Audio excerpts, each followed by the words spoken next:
जल्दी शुरू होने वाले लोकसभा चुनाव के अंतर्गत भाजपा की जारी हुई नई लिस्ट में अनुपम खेर की वाइफ और बॉलीवुड की जानी मानी एक्ट्रेस किरण खेर का नाम नहीं है और इसी के साथ ऐसी उम्मीद की जा रही है कि उनका राजनीतिक करियर अब खत्म होने वाला है। भाजपा की इस लिस्ट के सामने आते ही इस फैसले के पक्ष और विपक्ष में बातें होनी शुरू हो गई है। कुछ लोगों का ऐसा मानना है कि सेलिब्रिटीज को उनके काम के आधार पर ही टिकट देना चाहिए और कुछ ऐसा कह रहे हैं कि पार्टी के लिए डेडिकेटेड लोगों को बनाए रखना जरूरी है, क्योंकि वही अच्छे बुरे समय में खड़े रहते हैं। हालांकि पार्टी से जुड़े लोगों का कहना है कि भाजपा हमेशा लोगों को मौका देती है, न कि एक ही चेहरे के भरोसे जिंदगी बिता देती है। हालांकि ये पूरा सच नहीं है और कैंसर की वजह से अनएबिलिटी भी इसका एक बड़ा कारण है। बता दें कि इस बीमारी की जानकारी अनुपम खेर ने खुद सामने आकर दी थी।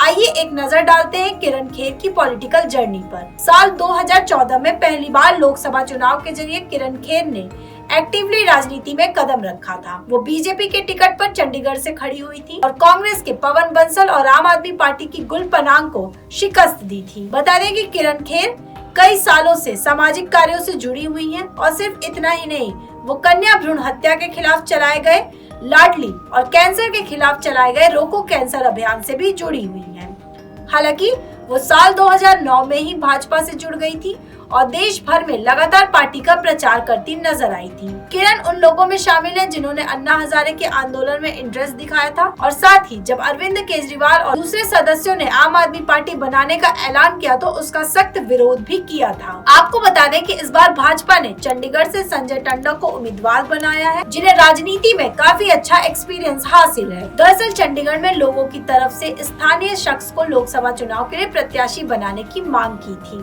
विपक्ष भी लगातार सांसद किरण खेर पर हमलावर था और आरोप लग रहा था कि वो शहर में कम रहती हैं।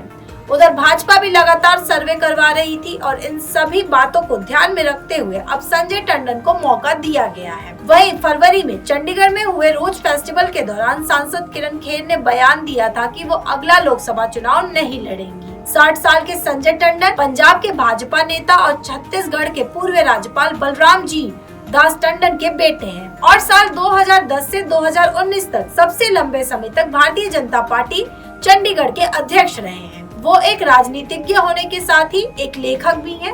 उन्होंने अपनी पत्नी प्रिया एस टंडन के साथ 7 किताबें का संग लेखन किया है। इनके नाम sunrise for Sunday, sunrise for Tuesday, sunrise for Thursday, sunrise for Friday और सनराइज फॉर सैटरडे। मालूम रहे कि सनराइज सीरीज की पुस्तकों में भगवान श्री सत्य साईं बाबा की शिक्षाओं पर आधारित प्रेरणादायक लघु कहानियां शामिल हैं।